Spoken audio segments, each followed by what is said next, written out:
My lovely students, welcome to Mathological. This is the sixth session on permutations and combinations. And if you're watching these sessions and liking these sessions and still you've not subscribed to the YouTube channel, then make sure to subscribe to the channel as well and press the bell icon. If you're liking these videos, then also share the videos with others, with your friends, so that the reach is better. You can also join the Telegram channel Mathological, and for any queries or doubts regarding your preparation, you can always ask me at ADITYAKT on Telegram. So we'll start this session, or first thing in this session we'll be discussing is combination. That is number of ways of selection.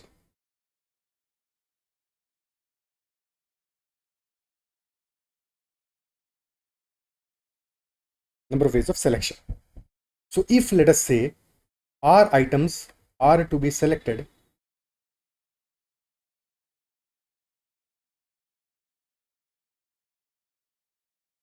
out of n different items, R items are to be selected out of n different items, the number of ways of selection of R items will always be equal to NCR, where NCR is equal to n factorial divided by R factorial into n minus R factorial. Number of ways of selection of R items out of n different items. Different items is very important. n items जो हैं सारे के सारे different होने चाहिए. If they are different, only in that case the number of ways of selection will be equal to NCR, that is n factorial divided by R factorial into n minus R factorial. ठीक है. If all n articles are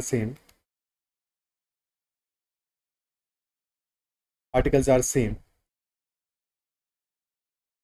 then R items can be selected in exactly one way.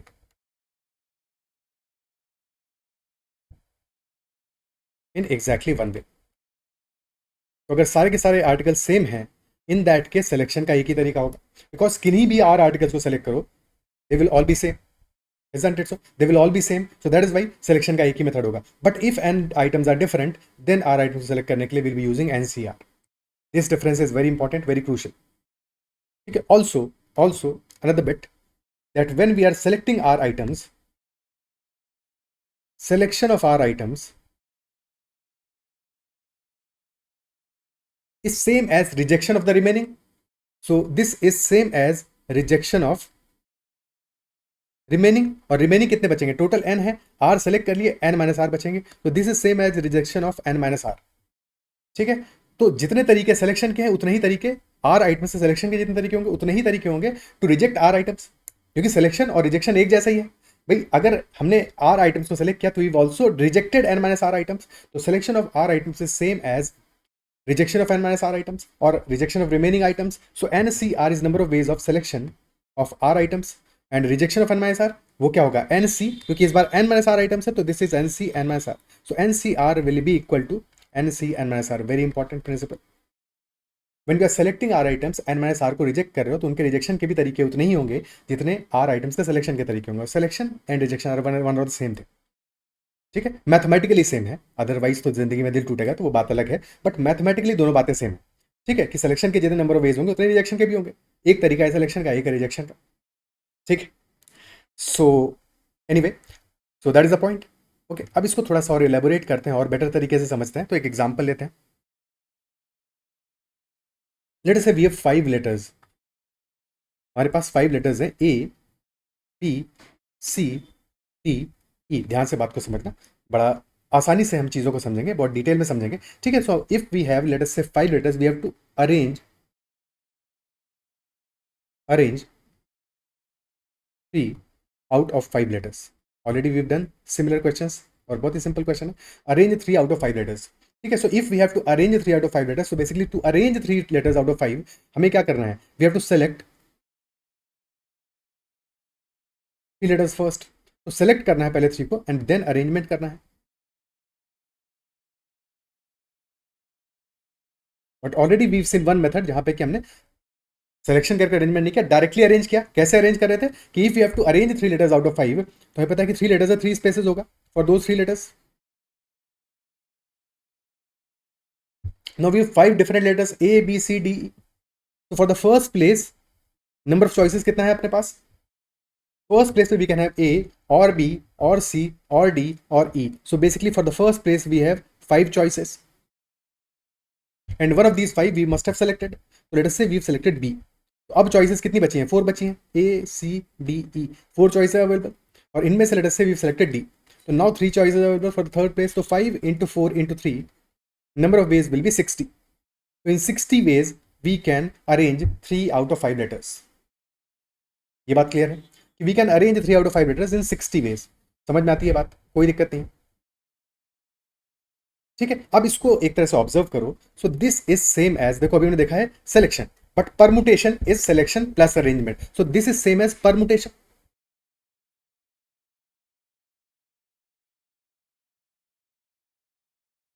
Permutation, selection plus arrangement, which can be represented as NPR. यहाँ पे number of items कितने हैं हमारे पास? 5 हैं और arrange करने हैं 3 आइटम्स को. तो 5 P3, we have to arrange 3 items out of 5 different items. So arrangement of 3 items out of 5 different items. Number of ways of permutation will be, this will be 5 factorial divided by 5 minus 3 factorial. That is 5 factorial divided by 2 factorial. यही तो किया हमने क्या items को select किया, क्योंकि 3 items को हमें अरेंज करना था. दैट इज वाई 5 factorial के फर्स्ट 3 टर्म्स लिए हमने, ठीक है, और बाद वाले टर्म्स हमारे नहीं लिए. तो same as if we had to arrange R different items out of n different items, the number of ways will be n factorial upon n minus r factorial. NPR, this will be equal to n factorial upon n minus r factorial. क्या ये बात समझ पा रहे हो? Because if we had to arrange r items out of n, तो number of ways कितने होंगे? For the first place we will have total r places हैं, r places हैं in total. First place we will be having n choices, second पे n minus 1, then n minus 2 and so on, और last place पे क्या होगा? n minus r, sorry n minus r minus 1, क्योंकि r minus 1 पहले ही remove हो चुके होंगे भाई. r प्लेसेस हैं तो r minus 1 प्लेसेस को पहले हमने फिलअप कर लिया इससे पहले. That is why this will B n minus r minus 1. ठीक है, इसको मल्टीप्लाई करेंगे सारी वैल्यूज को. So this will be same as n factorial divided by n minus r factorial, and this is equal to NPR. Number of ways of arrangement of R items out of n different items. ये बात समझ में आती है. अब एक बार NCR के लिए कुछ चीज़ों को और समझते हैं. Clear? Okay. So same story अपना ABCD and we have to arrange, we have to select. इस बार क्या करते हैं? सिलेक्शन ऑफ 3 आइटम्स करते हैं. सिलेक्शन ऑफ 3 आइटम्स कितने वेज से कर सकते हैं? एक ऑर्डर में करेंगे. सबसे पहले सेलेक्ट करते हैं ABC को, A then B then C. अब फर्स्ट 2 को कांस्टेंट रखेंगे, A और B को, और फिर C को रिप्लेस करेंगे, सो दैट हम एक ऑर्डर में सारे के सारे सिलेक्शन को देखते चलें. तो ABC देन ABD ABE. अब AB वाले सारे ऑप्शंस एग्जॉस्ट हो गए. नाउ A एंड C को सेलेक्ट करते हैं पहले. तो AC then ACD ACE. AC वाले भी सारे ऑप्शन एग्जॉस्ट हो गए. नाउ ADE, ए के सारे ऑप्शंस एग्जॉस्ट हो गए. Now B C D B C E B D E and last C D E. So total number of ways of selection of 3 items कितने हुए? 10 वेज हुए. 10 ways in total. But arrangement of 3 items के ways कितने थे? Arrangement के थे हमारे 5P3,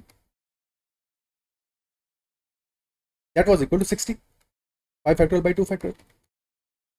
और सिलेक्शन के हैं 10 वेज. ऐसा क्यों है? बिकॉज लेट अस हम एक केस कंसिडर करें सिलेक्शन का ABC. तो अरेंजमेंट में कितने केसेस बनेंगे हमारे? बिकॉज देयर आर 3 आइटम्स, तो अरेंजमेंट के वेज कितने होंगे? 3 factorial, which is equal to 6 ways होंगे टू अरेंज दीज 3 लेटर्स. ठीक है, सो ABC को जब अरेंज करोगे, so this will be ABC ACB BCA BAC CAB CBA. Total 6 ways है. So to select only 3 items out of 5, हमें क्या करना पड़ेगा? Basically 5C3, the selection of 3 items out of 5, this will be equal to 5P3 total ways of arrangement, that is 60 divided by, क्योंकि हर एक case में हमें जैसे ABC में 6 वेज मिले, ABD में भी 6 मिलेंगे, ABE में भी 6 मिलेंगे, ACD में भी 6 मिलेंगे, ACE में भी 6 मिलेंगे. तो 6 into 10 60 वेज टोटल आए. तो डिवाइड करना पड़ेगा हमें किससे? 3 factorial से, which is number of ways of arrangement of R items.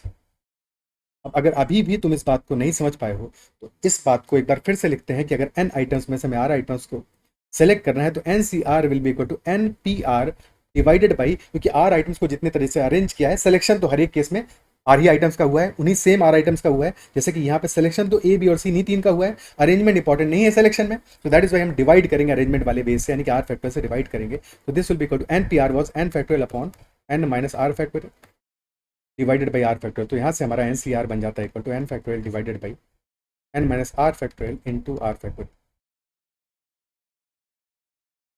This is the logic behind this formula. तो हमने लॉजिक भी समझ लिया कि क्यों हम फॉर्मूला एन सी आर का वो लिखते हैं जो हम लिखते हैं। ठीक है, अब कुछ वैल्यूज देखते हैं। For example we have to select 0 items out of N items, N C 0। अगर हमें कोई भी आइटम सेलेक्ट नहीं करना है, नहीं सबको रिजेक्ट करना है, सबको रिजेक्ट करना है। और सबको रिजेक्ट करने का तरीका क्या है? एक ही तरीका है, सबको रिजेक्ट कर दो। तो N C 0 that is equal to 1। तो selection of 0 items out of N items that is always equal to 1। N C N, सबको सेलेक्ट करना है। जैसे सबको रिजेक्ट करने का एक तरीका है, वैसे ही सबको सेलेक्ट करने का भी एक ही तरीका होगा। बिकॉज जैसे ही हमने किसी को सेलेक्ट नहीं किया, यानी कि सबको रिजेक्ट कर दिया, तो N C N is also equal to, this is also equal to, okay.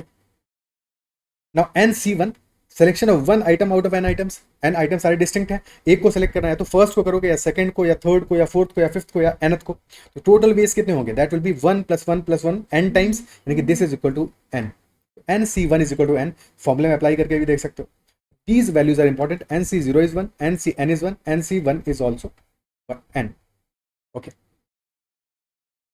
Clear? Now NC2.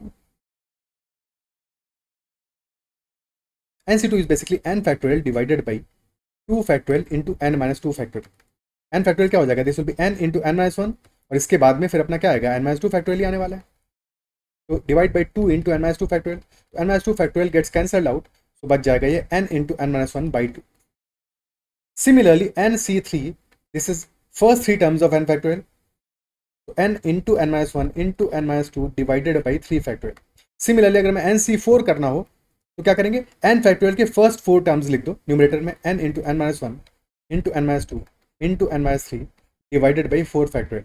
अगर NC5 करना हो तो न्यूमरेटर में लिखोगे first 5 terms of n factorial and divide by 5 factorial. That is the logic. तो अगर NCR है, first r terms of n factorial divided by r factorial. That is how we will calculate NCR. क्या ये clear है?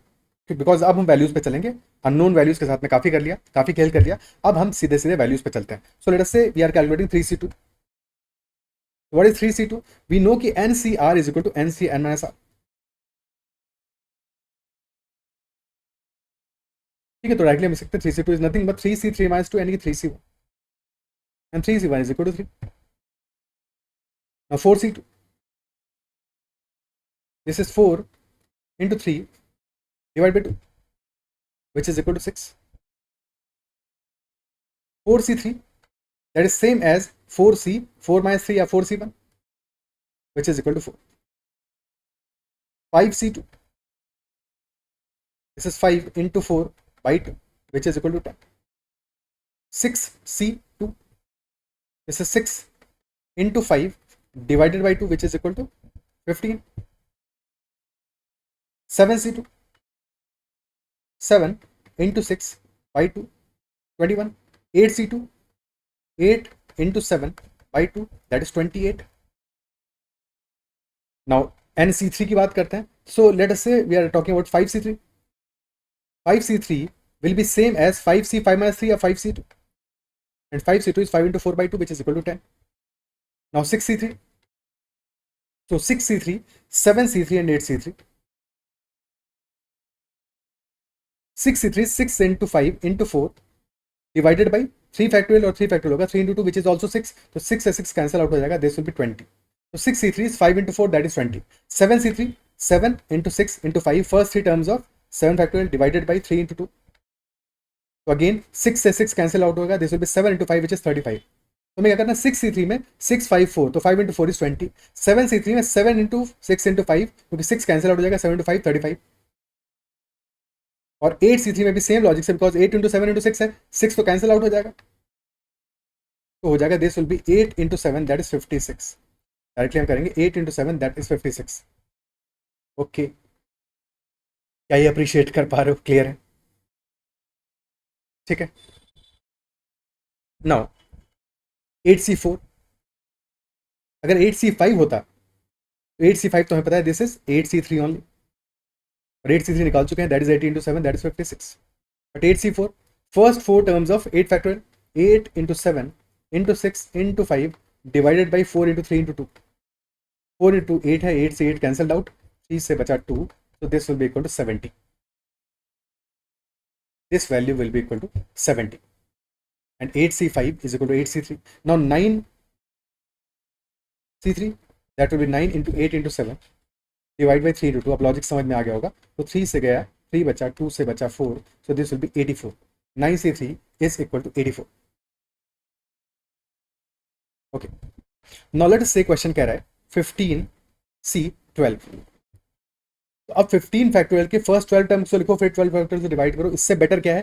Better ये होगा कि we can write this as 15C 15 minus 12 which is equal to 3. Now this is easy, 15 into 14 into 13 divide by 3 into 2। 3 से बचा 5, 2 से बचा 7, तो 13 से बचा 91, तो 5 into 91 दैट इज 455। तो दिस इज 15C12।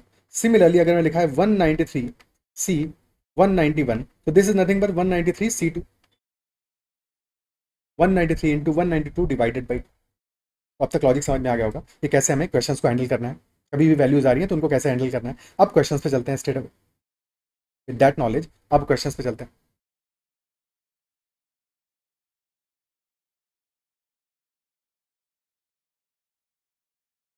तो लास्ट सेशन में एक क्वेश्चन था जो हमारा हमने सॉल्व किया था कन्वेंशनल मेथड से। अब उसको एनसीआर से सॉल्व करते हैं। If Arun has 7 pictures, in how many ways can he arrange 4 out of these in a row on a wall such that one particular picture is always selected. तो option A का answer क्या होगा? हमें क्या करना है? One particular picture is always selected. Let us say pictures थी हमारी A B C D E F and G. So let us say B is always selected.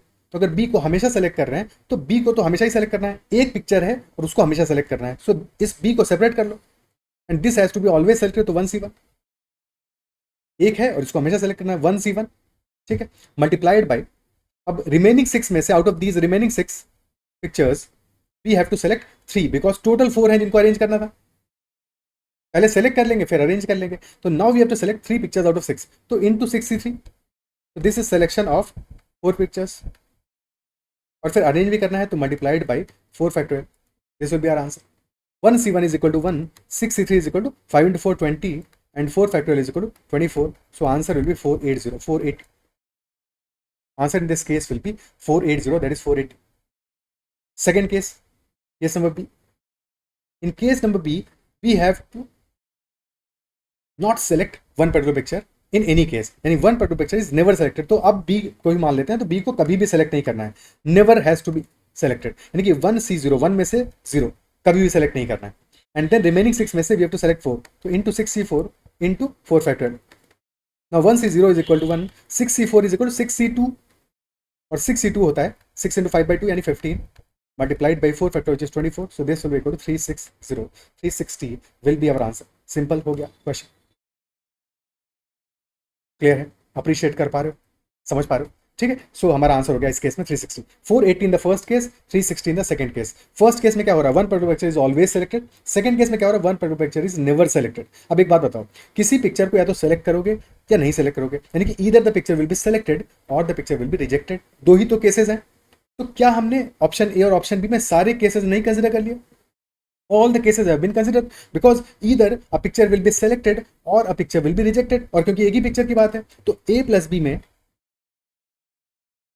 we have considered all cases कि 7 pictures में से 4 को arrange करने के कितने भी तरीके होंगे, सारे तरीके ए और बी दोनों को ऐड कर दोगे तो कवर हो जाएंगे, यानी कि total cases will be 480 plus 360 that is equal to 840। तो अगर क्वेश्चन में ये एडिशनल कंडीशन नहीं होता तो हमें 7 में से 4 सेलेक्ट करना था, कितने वेज होते? That would have been 7C4 into 4 factorial, arrange भी करना था 7C4 into 4 factorial. 7C4 is 7C3 that is equal to 7 into 5 35 multiplied by 4 factorial which is 24, and 35 into 24 is nothing but 840 only. ठीक है, 840 only. क्या ही clear है?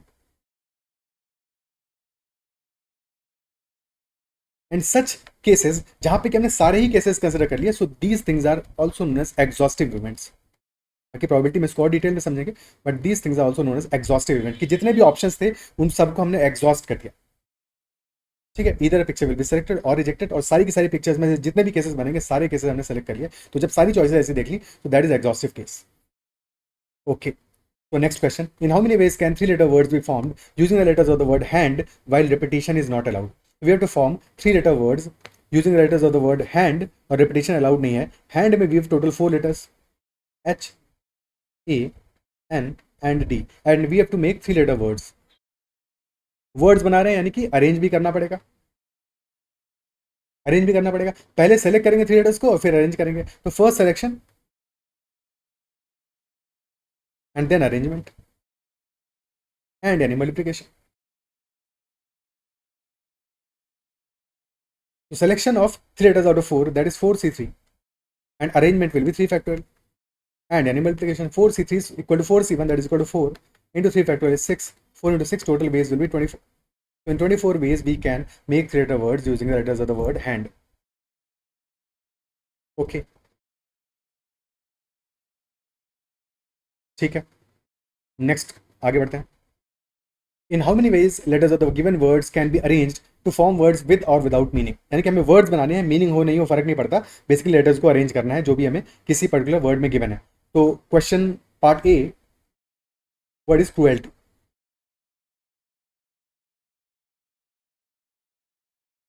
Word is cruelty.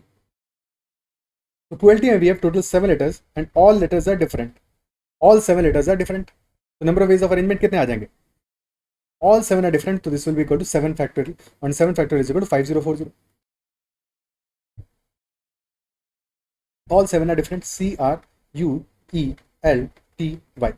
But ऐसा भी तो हो सकता है कोई 2 लेटर्स हमारे सेम होते। फॉर एग्जाम्पल जैसे कि ऑप्शन बी में है, तब कैसे सॉल्व करेंगे? अगर हमारे कोई 2 लेटर्स सेम हो या 2 से ज्यादा लेटर्स सेम हो, so if some letters are same, तब फिर वहां पे कैसे हैंडल करेंगे क्वेश्चन को, ये भी तो देखना है।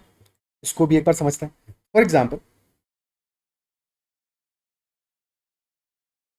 एक वर्ड लेते हैं, लेट अस से ADITY, this is our word and we have to arrange the letters of this word. So this word has total 6 letters, ADITY,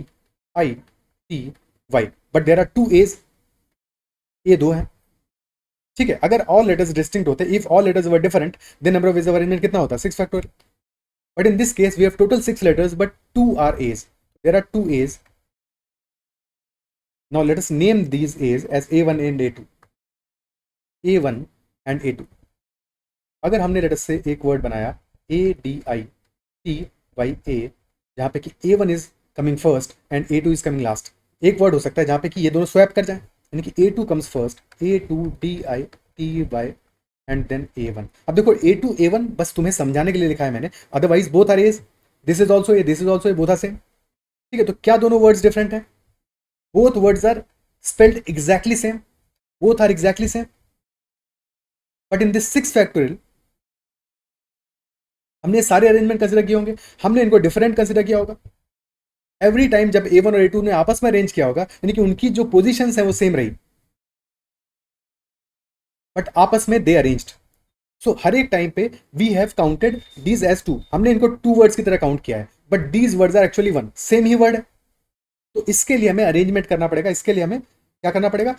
ऐसे केसेस को हमें माइनस करना पड़ेगा या ऐसे केसेस को एडजस्ट करना पड़ेगा। कैसे एडजस्ट करेंगे? Because all these 2 cases are same, whenever these 2 as are arranging between themselves, among themselves, तो वो केसेस हमारे सारे के सारे सेम है। So because of that, because हर एक 2 केस में ऐसा होगा, जब भी ये दोनों ए अरेंज होंगे तो हमेशा हमारा क्या मामला बनेगा? Both words will be same. जब ये आपस में अरेंज होंगे बाकी सारे लेटर्स का पोजीशन सेम रहेगा। सो इन दैट केस हमें क्या करना पड़ेगा? 6 फैक्टोरियल डिवाइड करेंगे 2 फैक्टोरियल से, because of 2 A's, because of 2 as.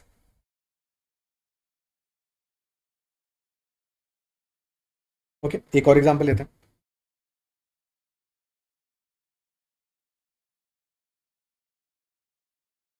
क्या वर्ड लें?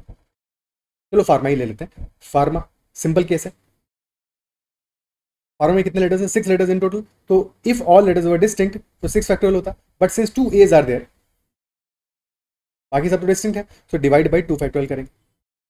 ठीक है, this is basically in general होता क्या है? 6 factorial because there are 2 A's 1p, 1h, 1r, 1m. So we are dividing by 2 factorial because of 2a's, क्योंकि 2a's का जो आपस का अरेंजमेंट है वो सेम रहेगा, and then 1 factorial for 1p, 1 factorial for 1h, 1 factorial for 1r and 1 factorial for 1m. But ये बाकी 1 फैक्टोरियल क्योंकि 1 के ही बराबर होते हैं तो उनको लिखो ना लिखो कोई फर्क नहीं पड़ता. So that is why we will be writing only when there are multiple letters which are same letter is coming multiple times. तो जब एक लेटर ज्यादा बार आएगा तो वहां पे ही हम ये कंसिडरेशन करेंगे. तो ऑप्शन सी को आप अपने एंड पे सॉल्व करके बताओ कि क्या आंसर आएगा.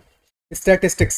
सो statistics has 1s, then t, then a, then one more t, then I, one more s, one more t, then one more I, then c, then one more s.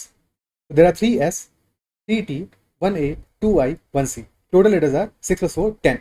So 10 factorial in the numerator divided by 3s, so 3 factorial, 3t, 3 factorial, 2i, 2 factorial. This will be our answer. 10 factorial by 3 factorial into 3 factorial into 2 factorial. 10 factorial is 10 into 9 into 8 into 7 factorial divided by 3 factorial is 6 into 6 into 2. So 36 into 2, 72, 8 into 9, 72 cancel out हो गया. 7 factorial into 10, this is 50,400. The number of ways of arrangement of statistics will be 50,400. Clear? Okay. Now let us move on to the next question.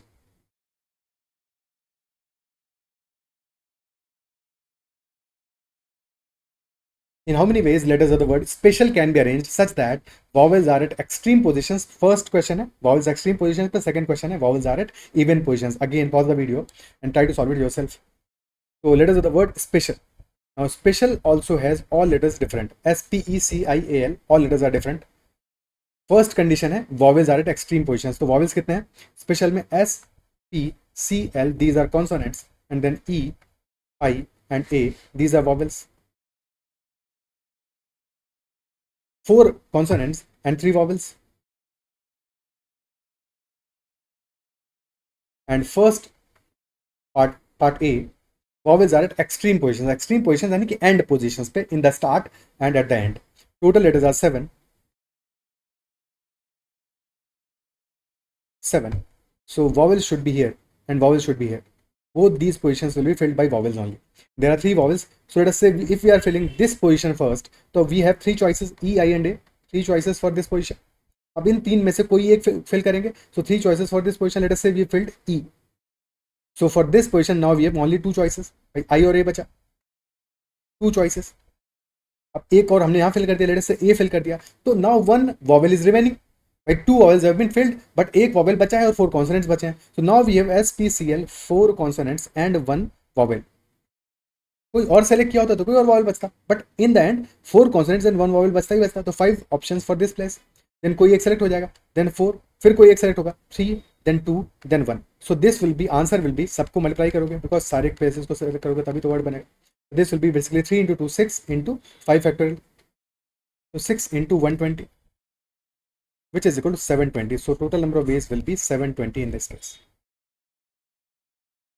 Okay, 720 will be our answer. Clear? ठीक है. Next part B. Vowels are at even positions. 7 letter word है. Even positions हम कहाँ से start करेंगे? Left side से. So this is even position 2, 4 and 6. These are even positions. और vowels हमें चाहिए even positions पे. Vowels भी 3 हैं, even positions भी 3 हैं, तो कोई दिक्कत ही नहीं है. Basically for this position we have 3 vowels. अगर हम यहाँ से start करते हैं तो E, I and A, 3 choices. Then 1 will be filled. 2 choices. 1 more will be filled. 1 choice. और 4 consonants को फिर अरेंज करना है बचे हुए प्लेसेस पे. तो 4, then 3, then 2 and finally 1. So this is basically 4 factorial into 3 factorial. 24 into 6, which is equal to 144. So if vowels are at even positions, number of ways will be 144. Okay, clear है? ठीक. और अगर ये clear है तो बिल्कुल simple C part देते हैं तुमको कि consonants are at even positions. Number of ways कितने आएंगे कमेंट में मेंशन करना. Consonants are at even positions. So what will be the answer in this case? if consonants are at even positions. Okay, so ये तुमको comments में answer करना है. And one last question for this session. In how many ways letters of the word equation can be arranged such that relative position of the vowels and consonants remains unchanged? कभी कभी ये भी language आती है, relative position of the vowels and consonants remains unchanged. What does this imply? That जहां पे vowel आ रहा है वहां पे वॉवेल आएगा, जहां कॉन्सोनेंट आ रहा है वहां पे कॉन्सोनेंट आएगा, यानी कि वॉवेल की जगह वॉवेल ही रहेगा, कॉन्सोनेंट की जगह कॉन्सोनेंट रहेगा. They will be arranging among themselves. ठीक है. सो फॉर एग्जांपल इक्वेशन में जो ऑलरेडी गिवन हमारा वर्ड मेंशन्ड है equation, in this word E is a vowel, U is a vowel, A is a vowel, I is a vowel, O is a vowel. तो ये 5 जो position है E U A आई और O का position, इन position पे vowel ही रहेंगे. And on the remaining position Q T and N, on these positions consonants are there. So consonants will be arranging among themselves and vowels will be arranging among themselves. There are total 5 vowels and 3 consonants. So vowels will be arranging among themselves, number of ways will be 5 factorial, and consonants will be arranging among themselves 3 factorial for consonants. Answer will be 5 factorial into 3 factorial, that is 120 into 6, that is 720. The total ways will be 720 if relative position of the vowels and consonants remains unchanged. This will be our answer. Okay, ठीक है, clear है बात. So these are all the questions in this session. और इस session में हमने बिल्कुल basic से एनसीआर सिलेक्शन के वेज को कैसे हम सिलेक्शन करेंगे, कॉम्बिनेशन में एनसीआर का लॉजिक क्या है और कैसे हम वैल्यूज को इजीली कैलकुलेट कर सकते हैं, और फिर उस पर बेस्ड कुछ वैरायटी क्वेश्चंस किए.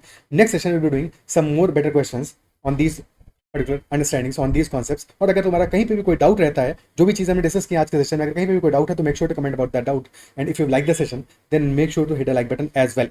अगर आप तक चैनल को सब्सक्राइब नहीं किया है और सेशन को पसंद कर रहे हो, then make sure to subscribe to the channel as well as press the bell icon. That is all for this session, and for any questions or queries you can always message me at ADITYAKT. That is all. Bye bye. Take care and keep learning.